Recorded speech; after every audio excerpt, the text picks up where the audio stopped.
Okay, फिर हम अपना आज का लेक्चर स्टार्ट करते हैं। लास्ट आपको याद होगा कि हम डाटा क्लीनिंग कर रहे थे कि हमारे पास मुख्तलिफ़ किस्म के डाटा सेट आते हैं। तो उसके बाद हम उसमें देखते हैं कि हमारे पास किस किस्म के फीचर्स हैं, न्यूमेरिकल्स थे, कैटेगरिकल्स थे, उनको हम किस तरीके से क्लीन कर सकते हैं, मिसिंग वैल्यूज़ किस तरह से हम उनकी हैंडल करते हैं। उनमें से हमने एक मेथड देखा था जो कि हमने परसेंटेज उनकी फाइंड की थी, और परसेंटेज फाइंड करने के बाद हमने उसकी मिसिंग वैल्यूज़ एक ख़ास परसेंटेज जैसे लेट्स से 17%, 20% है, उससे ऊपर जितने भी कॉलम्स थे उनको हम सबको डिलीट कर दिया था। तो उसी डाटा सेट को आगे हम लेके चलते हैं, और साथ में मैंने आपको बताया था कि हमारा फोकस इसमें क्योंकि डाटा सेट की अंडरस्टैंडिंग नहीं है, बल्कि हमारा इसमें कह लें कि जो सीखने की चीज़ है वो है कि हमारे पास जो डाटा है किस तरह का आया, तो उसमें हमने डाटा को क्लीन किस तरह से करना है। तो इससे हमें फ़र्क नहीं पड़ता कि अभी हमारे पास जो डाटा सेट है उसमें जो सारे इतने फ़ीचर्स के नाम लिखे हैं वो हमें अंडरस्टैंडिंग हो या उस चीज़ की डोमेन नॉलेज हो। अभी हमें सिर्फ इस चीज़ पे फोकस करना है कि हमारे पास जो डाटा सेट है उसमें या न्यूमेरिकल फ़ीचर्स हैं, कैटेगरिकल फ़ीचर्स हैं, और उनको हम किस तरह से हैंडल करते हैं। उनके अंदर जो मिसिंग वैल्यूज़ होती हैं उनको ख़त्म करने के मुख्तलिफ़ तरीक़ाकार मेथोडोलॉजीज़ हैं जो हम यूज़ करते हैं। अच्छा, आज के लेक्चर में हम स्टार्ट करते हैं सिर्फ न्यूमेरिकल फ़ीचर्स को लेके ना। वैसे अगर याद हो आपको, जो हमारा डाटा सेट जब हमने लिया था तो उसमें सारी किस्म की वैल्यूज़ हैं, जैसे आपको कैटेगरिकल ऑब्जेक्ट टाइप की वैल्यूज़ भी नज़र आ रही हैं। लेकिन अभी जब हम इसको ना 2 सेट्स में डिवाइड कर रहे हैं, एक न्यूमेरिकल वैल्यूज़ का डाटा सेट और एक कैटेगरिकल वैल्यूज़ का।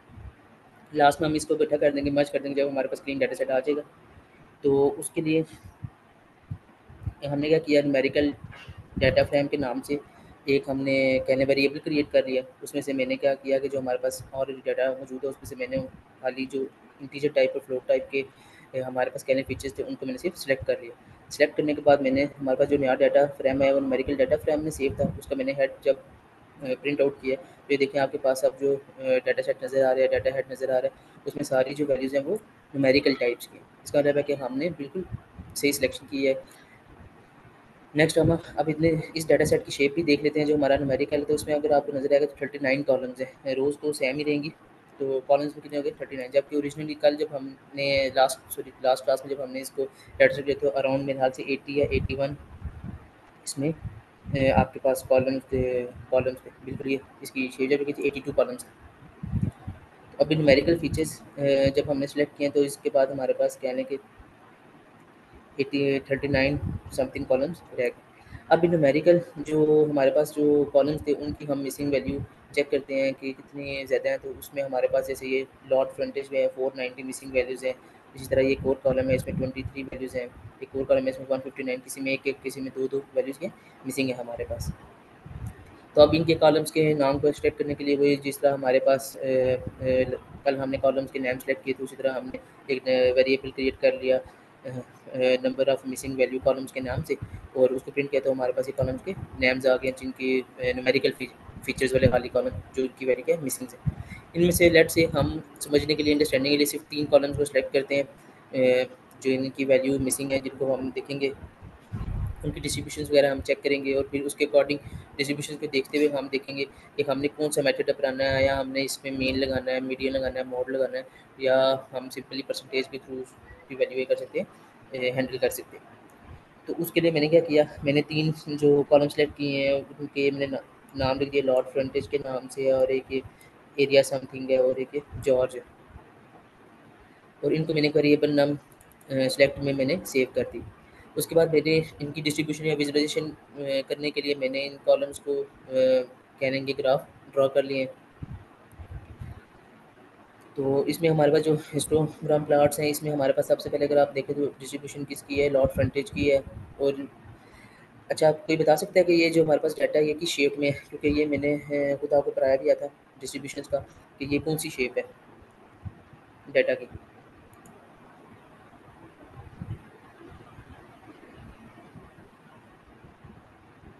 एनीवन, कि हमारे पास ये जो डाटा की शेप है ये कौन सी शेप थी। मैं आसानी कर देता हूँ कि ये बेल शेप डाटा है, या राइट स्क्यू डाटा सेट है, या लेफ्ट स्क्यू डाटा सेट है, ताकि आपको रिकॉल हो जाए चीज़ें।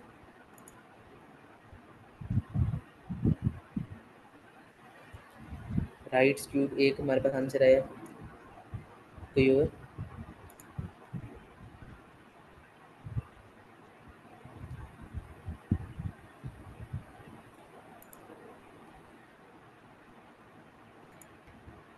अच्छा, अगर हमारे पास ये डाटा सेट राइट स्क्यूड है, तो फिर हमारे पास ये डाटा सेट, इसको हम क्या कहेंगे, इस डिस्ट्रीब्यूशन को? और देन फिर इस डिस्ट्रीब्यूशन को क्या कहेंगे?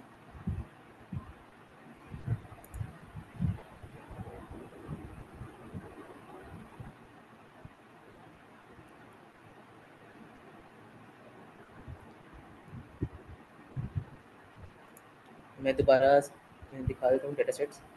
ये हमारे पास था लॉट फ्रंटेज का, और ये एरिया समथिंग, और ये जॉर्ज का।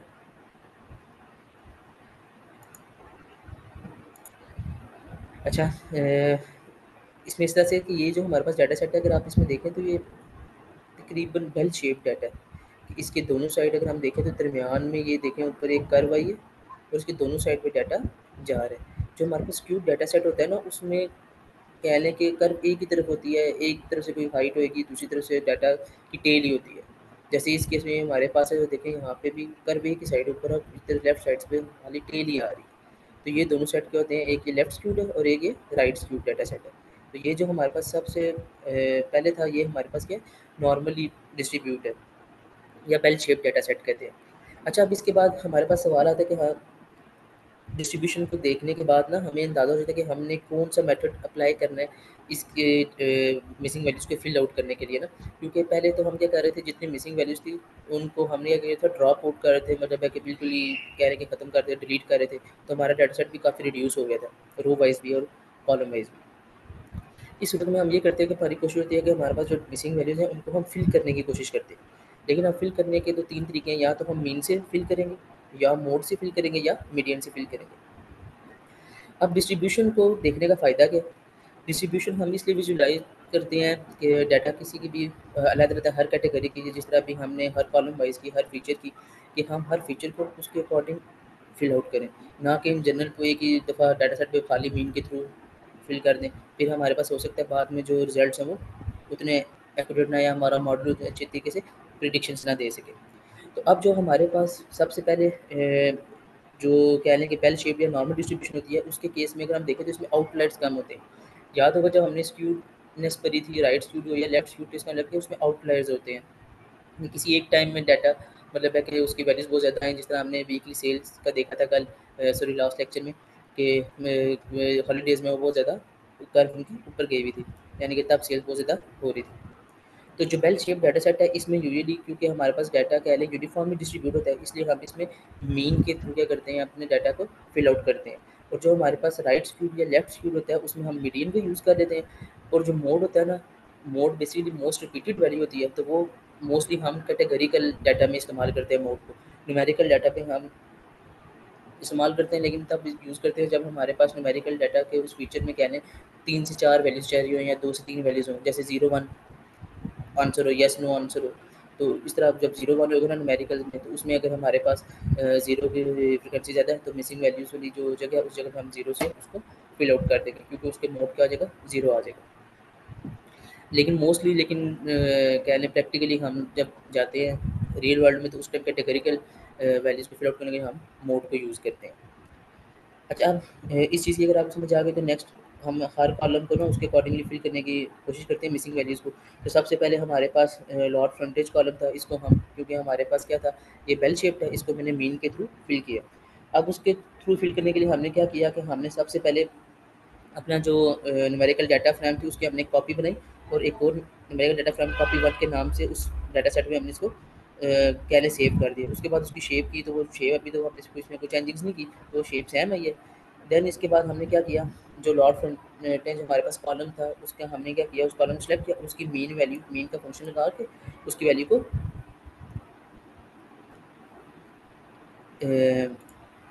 मीन की वैल्यू को क्रिएट किया, और देन उस मीन की मीन वैल्यू को हमने प्रिंट किया, तो वो देखें हमारे पास मीन वैल्यू 69.22 समथिंग आ गई। देन हमने क्या किया कि जो हमारे पास कॉपी हमने डाटा सेट किया था, उसमें हमने फिल एन के फंक्शन से हमने जिधर जिधर उसका जो मीन वैल्यू हमने क्रिएट की थी, उसको हमने उस जगह पे जाके फिल कर दिया, और इन प्लेस इक्वल टू रखा, यानी कि जिधर उसको हर जगह मिलेगी उधर उसने वो चीज़ लिखनी लिखनी, यानी कि 69.22 टू वैल्यू को वहाँ पे प्लेस कर देगा।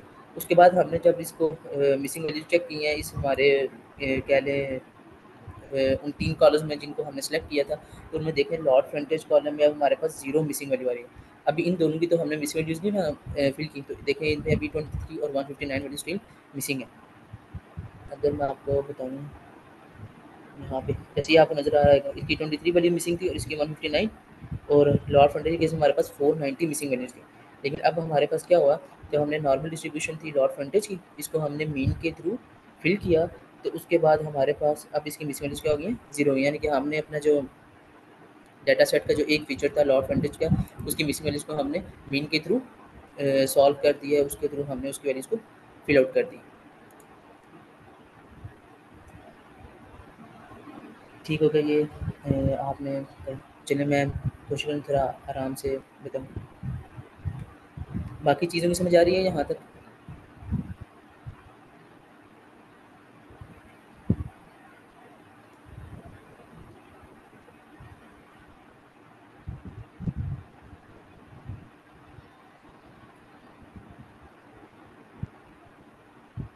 यहाँ तक समझ आ रही है या कोई चीज़ रिपीट कर दें?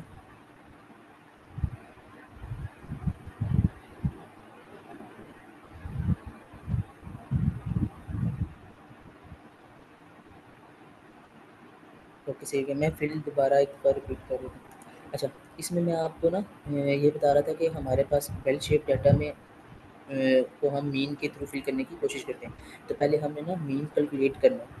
मीन कैलकुलेट करने के लिए हमने क्या किया कि अपना जो डाटा सेट में से ना जो डाटा फ्रेम था उसमें से डॉट फ्रंटेज कॉलम को सिलेक्ट किया और डॉट मीन के फंक्शन से हमने मीन कैलकुलेट कर लिया। देन उस मीन को जो हमने कैलकुलेट किया वो इस वेरिएबल में हमने सेव कराया था, फिर उस वेरिएबल को हमने प्रिंट आउट कर दिया। ये हमारे पास मीन वैल्यू आ गई। अब मीन वैल्यू को हमने हर जगह पे जाके फिल करना है उस पूरे डाटा सेट में, तो उसके लिए हमने दोबारा उस कॉलम को सिलेक्ट किया और डॉट फिल एंड का फंक्शन होता है हमारे पास, उसके अंदर हमने उसकी मीन वैल्यू पास कर दी और साथ इन प्लेस इक्वल टू लिख दिया कि ताकि जिस जगह उसको खाली एम्प्टी जगह मिलती है, जिस जगह मिसिंग थी उधर हर जगह पे जाके वो क्या करे मीन की वैल्यू को प्लेस कर दे। जब उसने ऐसे कर दिया देन उसके बाद हमने दोबारा मिसिंग वैल्यूज़ को कैलकुलेट किया। ये हमने कल आपको बताया था लास्ट क्लास में सॉरी, कि इस जो डॉट सम का फंक्शन होता है वो चेक करता है कि अगर हमारे पास कोई नया वैल्यू है तो नहीं है, और फिर उनको सम करके उसकी टोटल वैल्यूज़ बता देता है। तो उसको जब हमने कैलकुलेट किया तो हमारे पास लॉट फ्रंटेज की 0 वैल्यू शो हुई, जब क्योंकि हमने सिर्फ इस कॉलम को इस फीचर को ये कह लें कि फिल आउट किया, बाकी फीचर्स को भी हमने फिल आउट नहीं किया। होप सो ये क्लियर हो गया होगा। तो देन नेक्स्ट इसके बाद जैसे मैंने आपको बताया था कि जो स्क्यूड डाटा सेट होते हैं उनको या स्क्यूड कॉलम्स होंगे या स्क्यूड फीचर्स होंगे उनको हम मीडियन के थ्रू मोस्टली क्या कहते हैं फिल आउट करते हैं। तो उसके लिए जिस तरह सेम हमने मीन का फंक्शन कैलकुलेट करने के लिए मीन का फंक्शन लगाया था, इसी तरह हमने मीडियन कैलकुलेट करने के लिए डॉट मीडियन का फंक्शन कैलकुलेट किया। तो ये पहले उसी तरह उस ज़ाहिर बात है हमने जिस एक कॉलम का मीडियन कैलकुलेट कर रहे हैं इसलिए हमने उस मीडियन को हमने सेलेक्ट किया पहले, फिर उसका मीडियन इस वेरिएबल में हमने स्टोर कराया था और उसको देन प्रिंट आउट किया। इसी केस में वो 0.0 था और दूसरे कॉलम के केस में वो 1979.0 था मीडियन। देन उसके बाद वही फिल एंड के फंक्शन यूज़ किया और फिल एंड के फंक्शन को यूज़ करके हमने जो मीडियन की वैल्यूज़ थी वो उनको अपने अपने कॉलम में इन प्लेस करा दिया। तो उसके बाद जब अब हम अपने जाके क्या है कि मिसिंग वैल्यूज़ को चेक करते हैं, तो सारे अगर हम देखें तो हमारे पास तीनों कॉलम्स के मिसिंग वैल्यूज़ अब क्या हो गई हैं, 0 हो चुकी हैं। तो इस तरह से हमारे पास जब कोई डाटा सेट होता है तो हम उसके हर फीचर्स को लगातार चेक करते हैं, उसकी डिस्ट्रीब्यूशंस को देख के हमें ये पता चल जाता है कि हमने इस पे कौन सा मेथोडोलॉजी अप्लाई करनी है, या मीन के थ्रू फिल करना है या मॉड के थ्रू फिल करना है या मीडियन के थ्रू फिल करना है।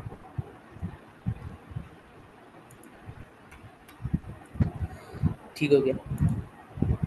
आगे अच्छा, यहाँ पे ऊपर हमने डिस्ट्रीब्यूशंस देखी थी, अभी दोबारा डिस्ट्रीब्यूशंस हम देख लेते हैं। हमारे पास ओरिजिनल डाटा सेट था और उसके बाद फिलिंग डाटा सेट था। तो ये अब आपको थोड़ा आइडिया होगा अगर तो हमारे पास जिधर-जिधर कहने के एम्प्टी चीज़ें जो हमने फिल की है वो अब यहाँ पे शो होना स्टार्ट हो गई। तो इस विजुअलाइज़ेशन के लिए था।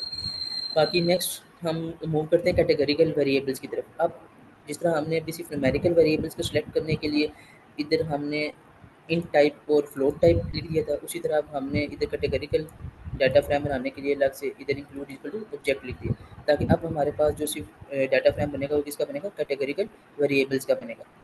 तो कैटेगरिकल वेरिएबल्स के डाटा हेड को अगर हम देखें तो अब इसमें आपको कोई भी कहने के न्यूमेरिकल वैल्यू नज़र नहीं आएगी। तो ये सारी देखें आपको जो वैल्यूज नज़र आ रही है वो स्ट्रिंग टाइप यानी कि ऑब्जेक्ट टाइप की वैल्यूज नज़र आ रही है, कैटेगरिकल वैल्यूज नज़र आ रही है।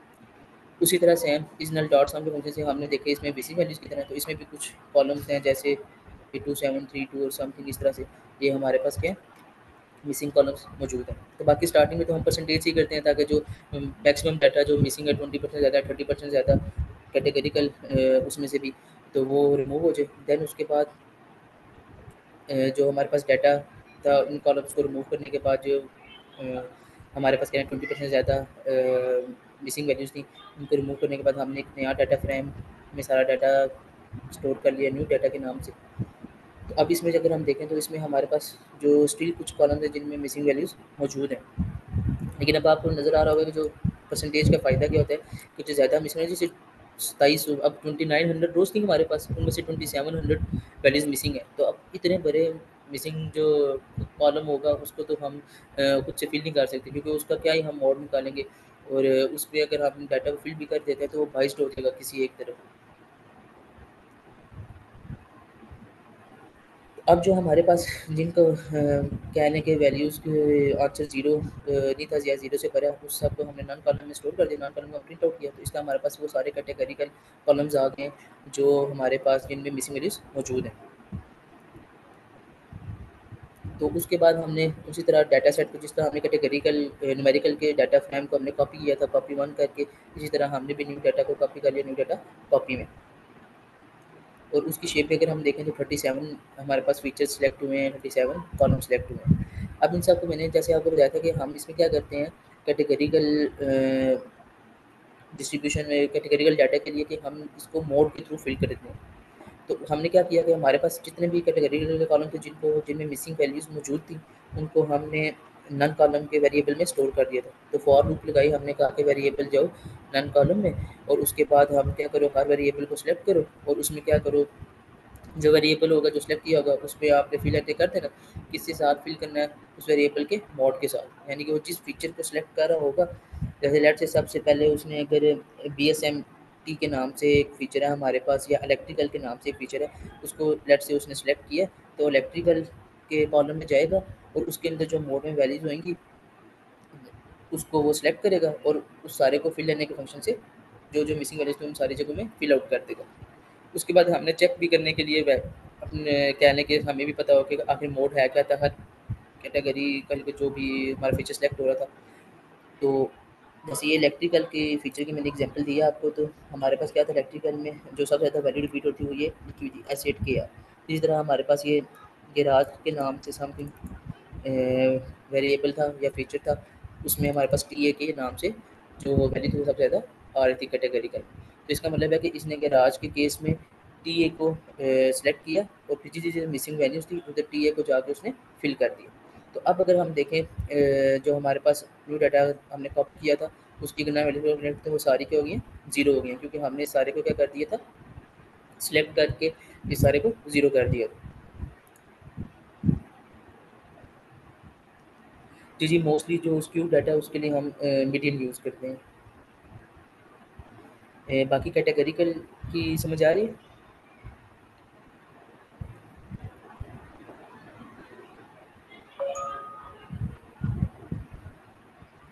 ओके।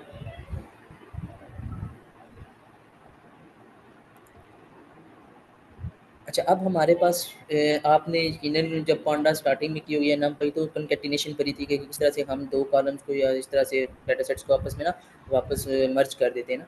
तो अभी हमने क्योंकि न्यूमेरिकल डाटा फ्रेम अलग कर दिया था और कैटेगरिकल डाटा फ्रेम अलग कर दिया था, तो हमने क्या किया क्लीन डाटा जो हमारे पास अब आया उसको मैंने कनकैट के फंक्शन से किया न्यूमेरिकल डाटा फ्रेम जो हमने कॉपी किया हुआ था और उसके बाद न्यू डाटा के नाम से जो हमारा कैटेगरिकल डाटा था उन दोनों को हमने आपस में कर दिया मर्ज कर दी।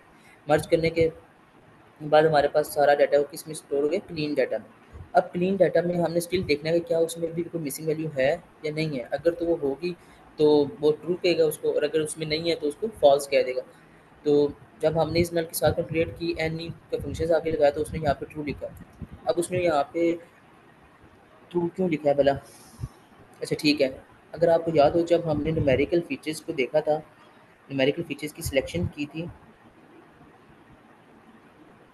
तो उसमें से हमने सिर्फ़ 3 कॉलम्स थे जिनको हमने वक़्ती दिया था अंडरस्टैंडिंग के लिए।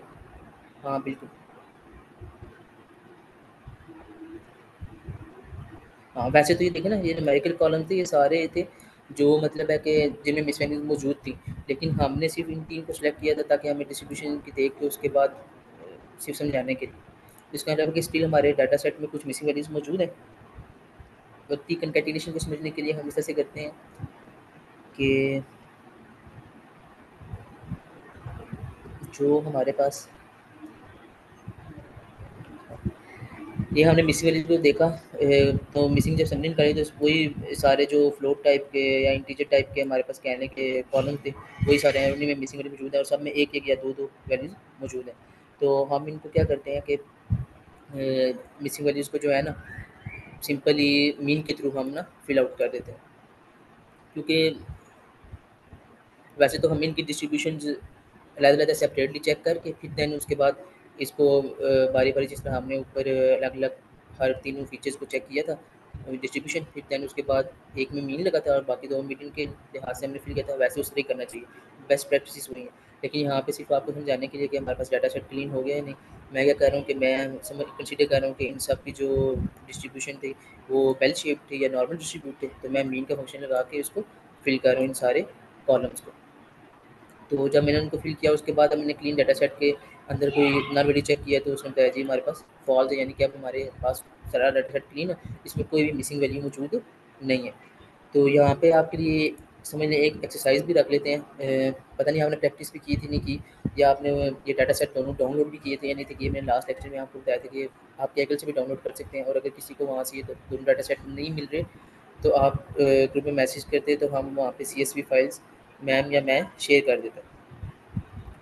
तो अगर इन केस नहीं भी किया तो बताइएगा ग्रुप में तो उधर CSV फाइल शेयर कर देंगे। बाकी रिकॉर्डिंग्स का भी लास्ट लेक्चर में बात हुई थी रिकॉर्डिंग्स अपलोड नहीं हुई तो कल इंशाल्लाह सैटरडे को मैम सारी रिकॉर्डिंग्स अपलोड कर देंगी। तो अभी हमारा डाटा सेट यहाँ पे क्लीन हो गया और आपके लिए एक्सरसाइज ये थी कि आप ये करें कि आपके पास ये वाले जो कॉलम्स आए थे ना इन सारे कॉलम्स को आपने विजुलाइज करके देखना है जो सी डिस्ट्रीब्यूशन हुई हुई है उसके अकॉर्डिंग आप उसको मीन या मीडियन लगा के फिल आउट करें और प्रैक्टिस हो जाएगी आप। अच्छा नेक्स्ट हमने जो चीज़ आज देखनी थी वो थी स्केलिंग वगैरह ना कि हम स्केल क्यों करते हैं नॉर्मलाइज क्यों करते हैं फीचर्स को।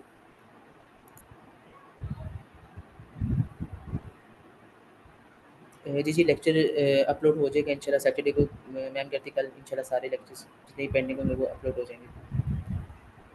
बाकी अगर डाटा क्लीनिंग की आपको समझ आ गया तो हम नेक्स्ट मूव करें स्केलिंग की तरफ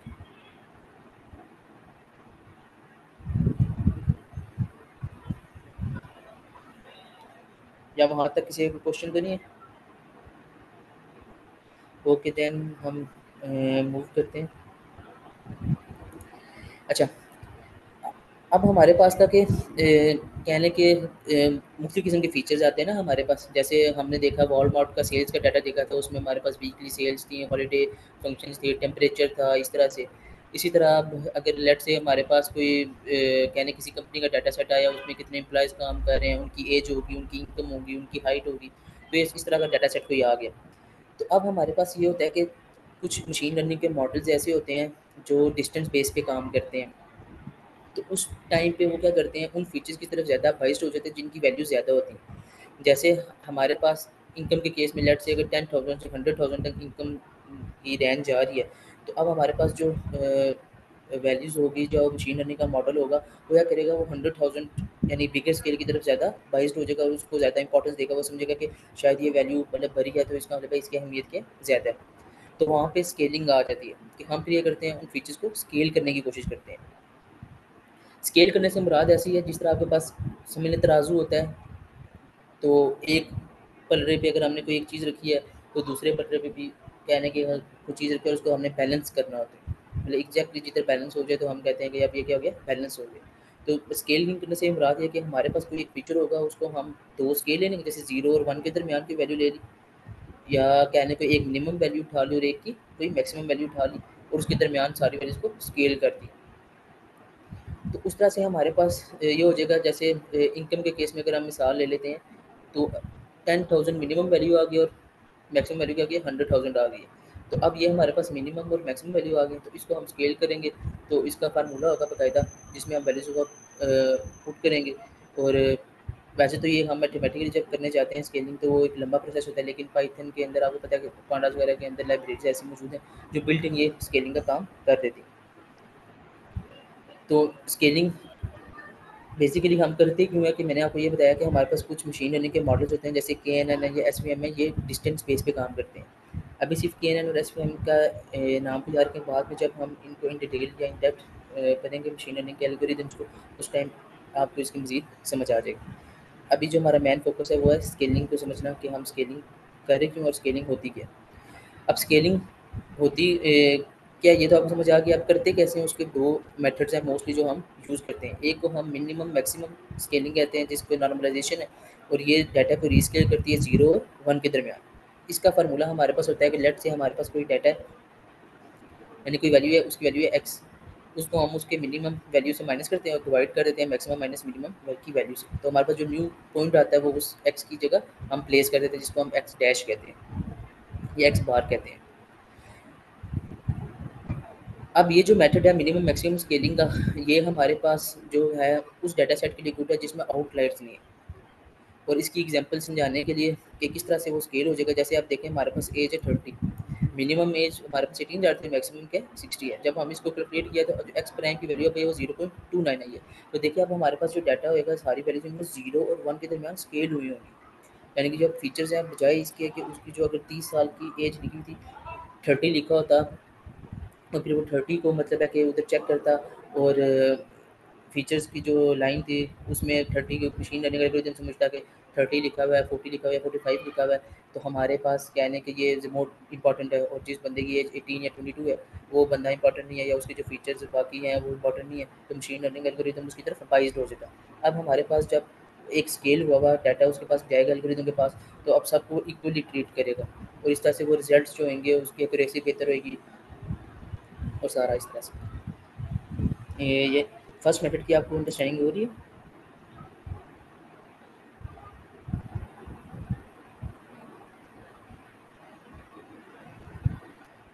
ठीक हो गया। अच्छा, इसके बाद हमारे पास जो दूसरे टाइप है स्केलिंग या दूसरा मेथड है स्केलिंग का, वो होता है स्टैंडर्ड स्केलिंग में, जिसको हम जी स्कोर स्टैंडर्डाइजेशन भी कहते हैं। इसमें हमारे पास क्या है ना, जो डाटा होता है ना उसको हम स्केल करते हैं मीन की वैल्यू के साथ और स्टैंडर्ड डेविएशन की वैल्यू के साथ। तो इसमें हमारे पास इसका फार्मूला जो होता है वो इसी तरह एक्स माइनस उसकी mean value divided by standard deviation value. तो हमारे पास जैसे इनकम है, तो इनकम अब हमारे पास जो एक्स पॉइंट था, लेट से किसी बंदे की इनकम थी 50,000, और जो हमारे पास मीन वैल्यू आ रही थी वो कितनी 60,000 थी, और स्टैंडर्ड डेविएशन वैल्यू हमारे पास क्या 10,000 है। और जब हमने इसको कैलकुलेट किया तो उसकी वैल्यू क्या आ गई है -1 आ गई है। तो इस सूरत में हमारे पास जो डाटा सेट होगा उसकी भी एक कहने के स्केल हो जाएगा -1 से 1 के दरमियान, या इस तरह से, यानी कि छोटी वैल्यूज में आ जाएगा जी स्कोर के केस में। अब हमें कौन सा केस कब इस्तेमाल करना चाहिए, तो जब हमारे पास आउटलायर्स होते हैं तो उस टाइम हमारे पास कहने के जी स्कोर ज़्यादा अच्छे रिजल्ट्स प्रोड्यूस करता है, और जब हमारे पास कहने आउटलायर्स नहीं है तो उस टाइम हमारे पास मिनिमम मैक्सिमम जो होता है वो भी क्या करता है, अच्छा परफॉर्म करता है। और दूसरा हमारे पास डाटा किस किस्म का हो, जब हमारे इमेज डाटा हो या न्यूरल नेटवर्क पे जब हम काम करते हैं डीप लर्निंग में, तब हम मिनिमम मैक्सिमम स्केलिंग को लेके चल रहे होते हैं। और जब हमारा कोई रिग्रेशन टास्क होते हैं जनरल यूज़ के लिए, हम मोस्टली जी स्कोर को यूज़ कर रहे होते हैं। बाकी अभी इसकी जो अंडरस्टैंडिंग हुई है उसको अगर हम प्रैक्टिकली थोड़ा देख लें, या सिर्फ आप लोगों को ओवरव्यू देने के लिए कि वाकई रियल लाइफ में भी, या जब हम किसी एल्गोरिदम में से डाटा विदाउट स्केलिंग फीचर्स को पास करते हैं तो उसके रिजल्ट्स में या एक्यूरेसी में कितना ही फ़र्क आता है, और जब हम डाटा विद स्केलिंग पास करते हैं तब उसके रिजल्ट्स में कितना फ़र्क आता है। उसके लिए हमने क्या किया है कि वही वॉलमार्ट का जो डाटा सेट था वही मैंने लिया, और उसको मैंने कर दिया है एक्स और वाई फीचर्स में अलग अलग कर दिया। देन उसके बाद ये हमने मॉडल को ट्रेन करना था, तो हमने केन एंड नेबर्स को ट्रेन किया, और जो हमारे पास विदाउट स्केलिंग, क्योंकि अभी हमने डाटा देखना स्केल नहीं किया, हमारे हमने ना उसको हमने कोई डाटा ट्रांसफॉर्म नहीं किया, कोई फीचर ट्रांसफॉर्म नहीं किया, डायरेक्ट जो हमारे पास फीचर्स थे उन्हीं को डायरेक्टली हमने मॉडल में से पास आउट कर दिया। पास करने के बाद हमने उसकी प्रिडिक्शन चेक की है, तो उसका जो आउटपुट स्कोर था वो हमारे पास 0.71 आ रहा है। अब हम करते हैं मिनिमम मैक्सिमम स्केलिंग करते हैं अपने फीचर्स की। तो वो करते कैसे हैं, उसके लिए हमने स्केलर मिनिमम मैक्स एक वेरिएबल लिया और उसमें मिनिमम मैक्सिमम स्केलर का फंक्शन कॉल कर दिया। जब फंक्शन कॉल किया तो हमने जो डाटा सेट को अपने अलग सेपरेट किया था, तो एक्सट्रैक्ट ने हम ये एक और वेरिएबल हमने क्रिएट किया और उसको हमने कहा कि जो एक्सट्रैंड था उसको हम ट्रांसफॉर्म कर दो, और हमने वहाँ पे ये फंक्शन ये वेरिएबल कॉल किया और इसने ये किया, इसको ट्रांसफॉर्म कर दिया हमारे पास एक्सट्रैंड को। और यहाँ जो हमारे पास अब कहने के जो मिनिमम वैल्यू थी वो सारी एक्सट्रैंड मिनिमम में आके स्टोर हो गई स्केलिंग। इसी तरह सिमिलरली एक्स टेस्ट मिनिमम की वैल्यू को स्टोर करने के लिए भी हमने इस फंक्शन कॉल किया एक्स टेस्ट के ऊपर। और फिर के एन एन मिनिमम कैलकुलेट करने के लिए हमने के एन नेबर्स को कैलकुलेट किया और फिर उसको भी फिट कर दिया एक्स्ट्रा एन मिनिमम और वाइड रैंड। फिर उसकी प्रिडिक्शन जब की है हमने, तो अब जो हमारे पास के एन एन रिजल्ट हैं वो 0.7463 आए, यानी कि 0.71 से ये जंप करके 0.74 पे, यानी कि देखने के जब विदाउट स्केलिंग हम डाटा उसको दे रहे थे, फीचर्स दे रहे थे मॉडल को, उसकी वैल्यू कम थी और जब स्केलिंग दिया है तो वो ज़्यादा हो गई। लेकिन ये इसने मिनिमम मैक्सिमम स्केलिंग के केस में हमें वैल्यू अच्छी दी है। हम चेक करते हैं कि जी स्कोर के थ्रू अगर हम इसकी स्केलिंग करते हैं तब डाटा सेट ये कैसा परफॉर्म करता है।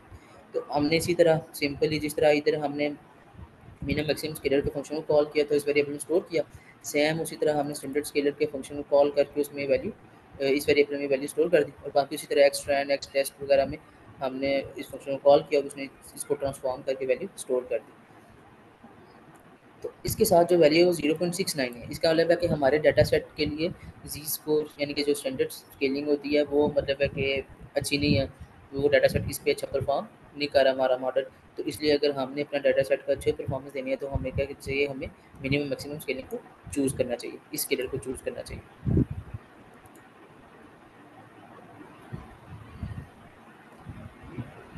इसको रिपीट कर दूँ या मिनिमम मैक्सिमम स्केलिंग की थोड़ा बहुत समझ आ गया?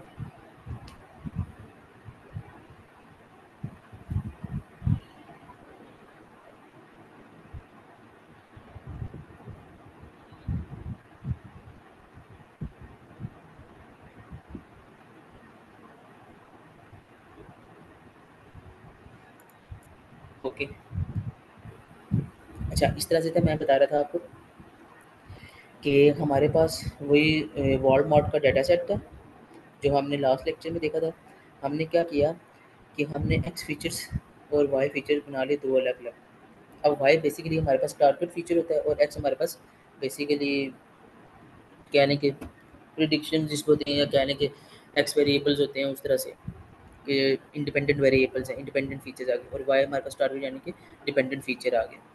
अब डिपेंडेंट फीचर हमारा तो वीकली सेल्स था ना, क्योंकि हमारे पास जो भी सारे फीचर्स थे वो इसी चीज़ को कंट्रीब्यूट कर रहे हैं कि टेम्परेचर ज़्यादा होने से सेल्स बढ़ी या नहीं बढ़ी, या हॉलीडेज़ के आने से सेल्स में क्या इफेक्ट है। तो इसका मतलब है कि हम हॉलीडेज़ और टेम्परेचर और बाकी जो चीज़ें थी उनको एज ए इंडिपेंडेंट ले रहे हैं कि वो बेशक चेंज हो रही हो, हमें फ़र्क तब पड़ता है कि इन चीज़ों के चेंज होने से वीकली सेल्स में क्या इफेक्ट आ रहा है। तो हमने क्या किया कि एक्स फीचर्स अलहदा कर दिए और वाई फीचर्स अलहदा कर दिए। एक्स फीचर्स अलहदा कैसे किए, हमने डाटा फ्रेम में से वीकली सेल्स और डेट को ड्रॉप कर दिया। डेट को हमने इसलिए इधर ड्रॉप कर दिया, कहने कि हमें वो फीचर इंपॉर्टेंट नहीं लगा इस केस में। दूसरा हमने वाई वेरिएबल में क्या किया, जो सिर्फ डाटा फ्रेम में से सिर्फ वीकली सेल्स को सिलेक्ट कर लिया, यानी कि हमारे पास टारगेट वेरिएबल एक ही चीज़ है, एक ही फीचर है, वो क्या है, वीकली सेल्स।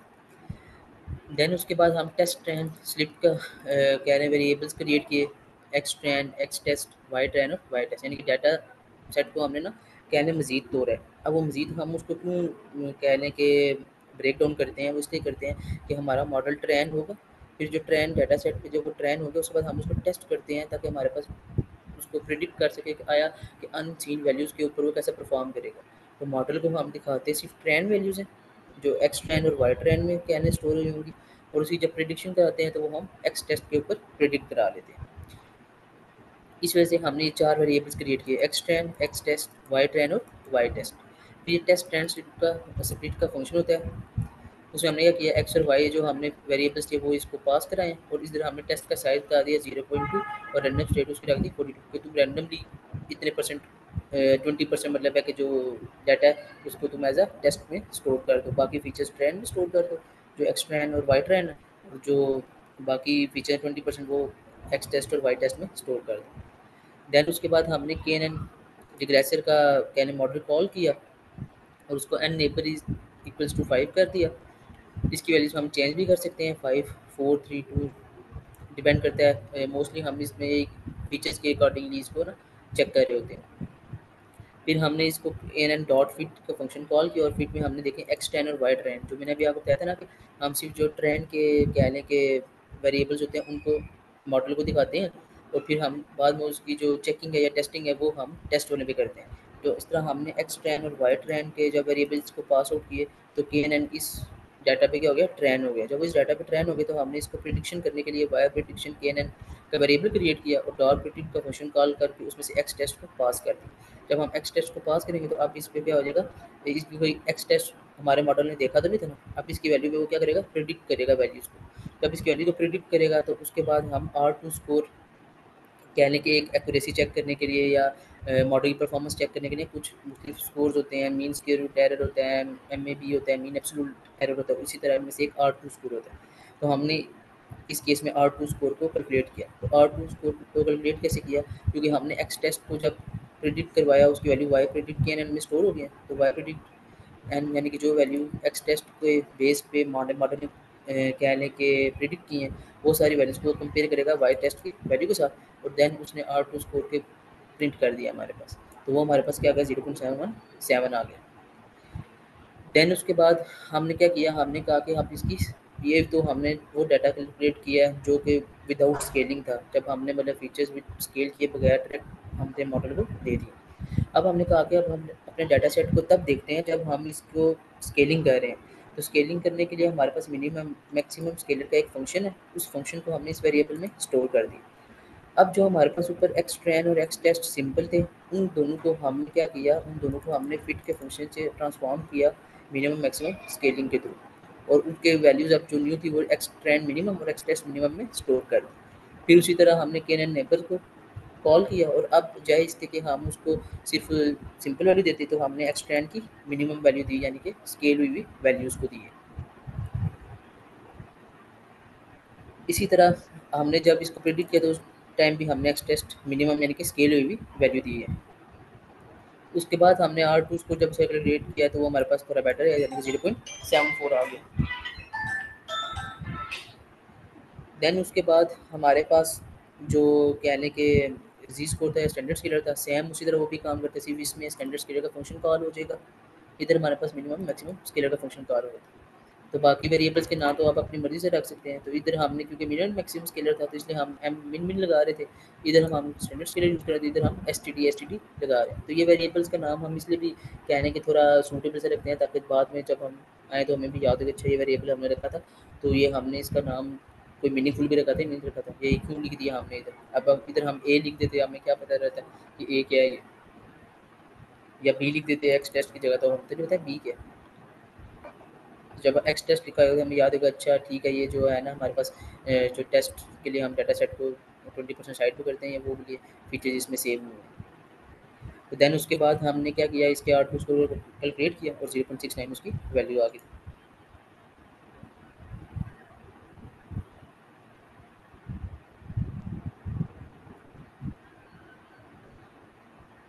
एक्सट्रीमली सॉरी अगर समझ नहीं आई, क्या चीज़ समझ नहीं आ रही थी, मैं रिपीट कर देता हूँ। या आप लास्ट क्लास में है थे? कौन सी लास्ट क्लास? ये तो ने अभी मैसेज आया है क्लास ज्वाइन करने का। मतलब समझ नहीं आया, ये तो बिगनर्स के लिए करनी थी, 9th क्लास के स्टूडेंट के लिए। लास्ट क्लास थी जो अभी हुई थी वेडनेसडे को। नहीं, ऐसा तो कोई मैसेज भी नहीं आया था। 11th को शुरू होनी थी क्लासेस, फिर मैसेज आया था कि 14th से शुरू होंगी। फिर ऑल ऑफ अ सडन आज मैसेज आ गया कि ज्वाइन द क्लास। नहीं सॉरी, ये पाइथन फॉर किड्स वाली वो क्लास नहीं है, ये मशीन लर्निंग की क्लास है, अप्लाइड एमएल की। Okay, thank you. Okay.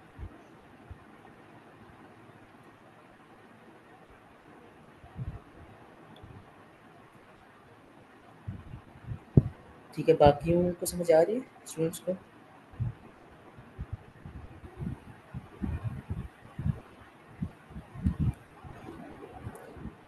Okay then, अभी वीकेंड भी है तो ये टास्क लाज़मी आपने करने हैं, जहाँ से समझ नहीं आई डाटा क्लीनिंग की या मिनिमम मैक्सिमम स्केलिंग की, वो पूछ लेना है ग्रुप में। लेकिन ये इसके ऊपर कुछ ना कुछ काम लाज़मी करना है, क्योंकि जब तक आप खुद से प्रैक्टिस नहीं करेंगे तब तक खाली कहने के कोई बनाता रहे या आप ट्यूटोरियल्स देखते रहें यूट्यूब पे भी, तब तक आपको कोई भी मतलब नहीं होगा, क्लियर नहीं होगा। ओके, मैं ग्रुप में फ़ाइल शेयर कर देता हूँ, सीएसवी फ़ाइल लेकिन मैं शेयर करूँगा। बाकी जो लेक्चर्स हैं वो मैम कल अपलोड करेंगे। तो फिर भी स्टिल किसी को कोई कहने कोडिंग परफॉर्म करने में या किसी को कंसेप्ट समझने में इशू आ रहा है तो आप ग्रुप में पूछ सकते हैं। तो फिर मैं यकीन रखूँ कि आप लोग काम करेंगे इस वीकेंड पे।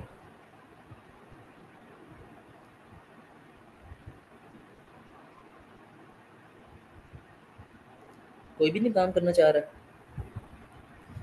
चलें, एक मैसेज आ गया। ओके देन, हम अपनी क्लास ख़त्म करते हैं।